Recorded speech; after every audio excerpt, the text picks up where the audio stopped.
Hey everybody, welcome back to another First Time Watch Friday here on Horror Film Lovers. I'm your host, Jonathan Moody, and yeah, we got an interesting show for you here. I watched a I don't know if this is independent or something. I'm gonna say it is. It's a shark movie. Um, it is really sort of silly and stupid and not. I don't know. It wasn't the greatest shark movie. We do a show on Indie Film Cafe called Shark Attack Sundays, and this will one day go on it again. But right now we have too many other ones that take precedence over this one. This one isn't nearly as wackadoodle and goofy and shit. But the so if you haven't seen it or you want a kind of refresher, basically it's about this shark that killed this girl that I guess she went surfing one day and she ended up getting killed, and then her father won the beaches closed, so it became Jaws in a way. Except not as fun for Jaws, like, and then there's another group of uh people out there that are going to this island and just get away and whatnot. And they take this captain who brings them to this island, and then they all start getting picked off one by one by the crazy ass shark that's just there, that's just eating up whoever is around. Chomp, chomp, chomp. All in all, it wasn't the worst movie, and was definitely was not the worst shark movie I've ever seen. And but the problem is, like, it wasn't good enough to be like a fun shark movie, and it wasn't bad enough to be sort of whatever. It's called Maneater. I don't know if I mentioned that earlier. It's called Maneater, and it's even the title is so. I've seen like four man-eaters, so you have to go man-eater 2022 to get people to understand what you're talking about, which I hate. Um, Basically and the worst part is they can have any shark that they want, it to be. They pick another great white. Like, can we get away from great whites? Like, seriously, they're cool. It's cool to see them on whatever, but I like movies that have like hammerheads or tiger sharks or any other shark. Just give me another giant shark. You know, you can make one become bigger. It doesn't matter what you do. I just don't like these, and oh man, it's like the person who wrote this watched Jaws and was like, I could make my own Jaws. So he goes out and he kind of takes things like the fact that in Jaws they call them the Cardarian Carcaries or whatever, Great White. I don't even know how to say it right. Um, but they have a whole class on that, and Jeff Fahey is the teacher, and what a fucking waste, honestly. Jeff Fahey's in it for like, I mean, I literally a minute. The Shane West is in the movie, and I'm like, God, what happened to you, dude? I think he was like, if I'm correct, he was in like A Walk to Remember, and he had these lofty goals and plans and dreams, and then now he's in this movie getting a paycheck. Hopefully, hopefully he didn't work on for free. Kelly Ryder, also really great up and coming actress.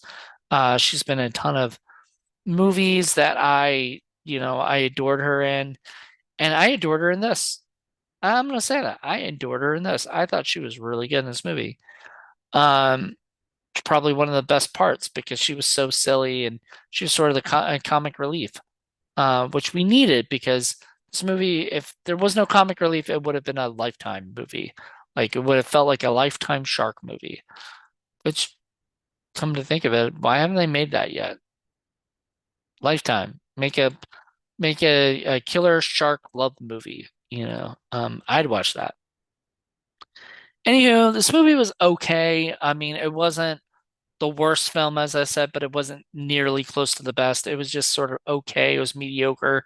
Like if I had to give it a out of a 5-star scale, I would have gave it 2 stars because it's just sort of like it had potential to be so much better than it was, and I feel like they just slacked on it. I don't know if it was just the script or if it was the characters, the direction, all that stuff. I mean, um, they had Trace Atkins, who's a country singer turned actor who plays the dad. And I was like, was Michael Madsen not available at the time, or Gary Busey? Well, Gary Busey was already in another Maneater movie, with about a lion, killer lion.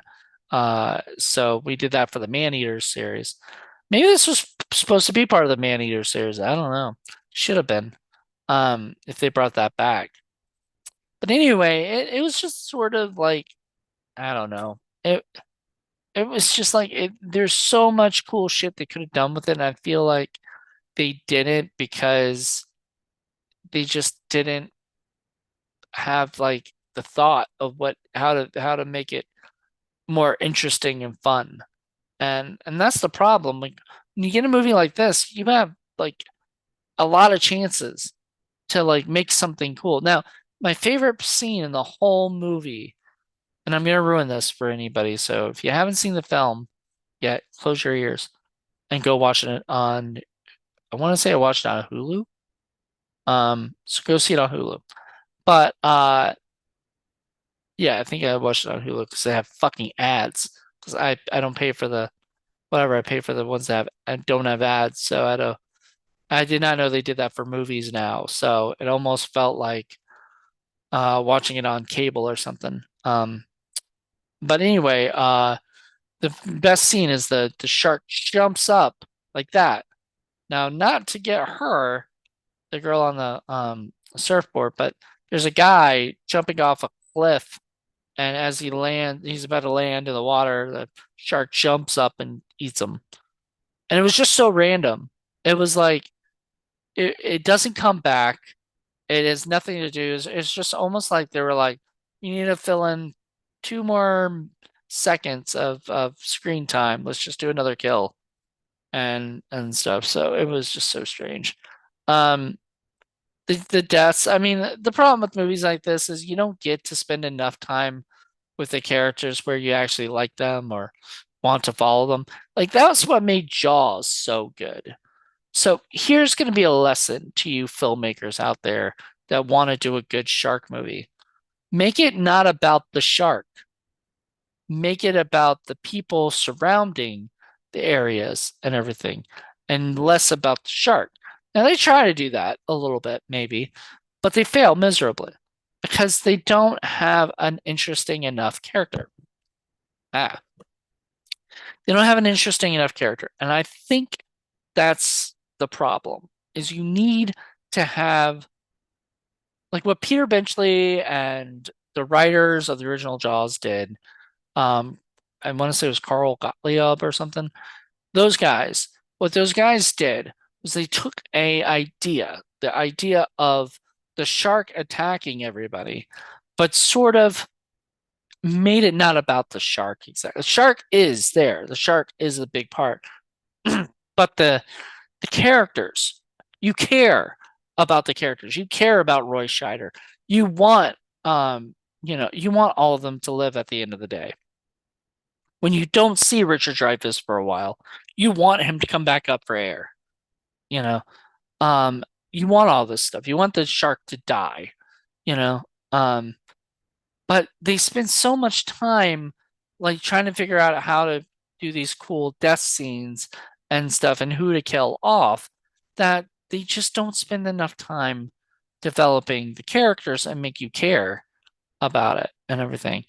The only other problem with shark movies is generally speaking, if you don't go in the water, unless it's land shark or sand sharks, if you don't go in the water, you're safe, you know? So like literally, somebody should do a short film about sh- uh, a shark, a horror shark thing, Or people just don't go in the water and the shark's like kind of bored, you know? It's like that's literally how it should be. But of course you need a way to get them back in the water and whatnot. And like I said, Jaws did that perfectly and set it all up. And it became a very important piece of history. But people try to remake it in some way or another.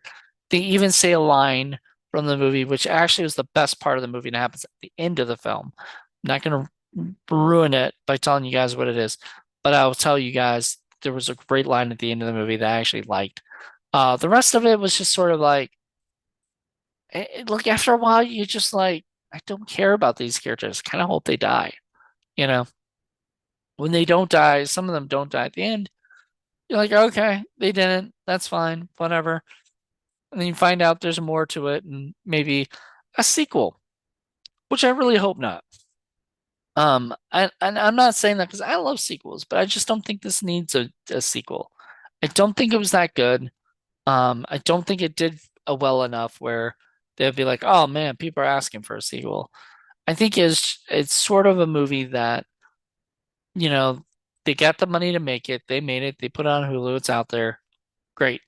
But the director probably moved on to something else, the writers, producers, everything, and that, and it's just a movie that's out there. So if you want to watch a movie that's just out there, you know, I'm sorry this does not sound very like inviting. I mean, obviously, if you want to make up your own decision watching it or whatever, go ahead.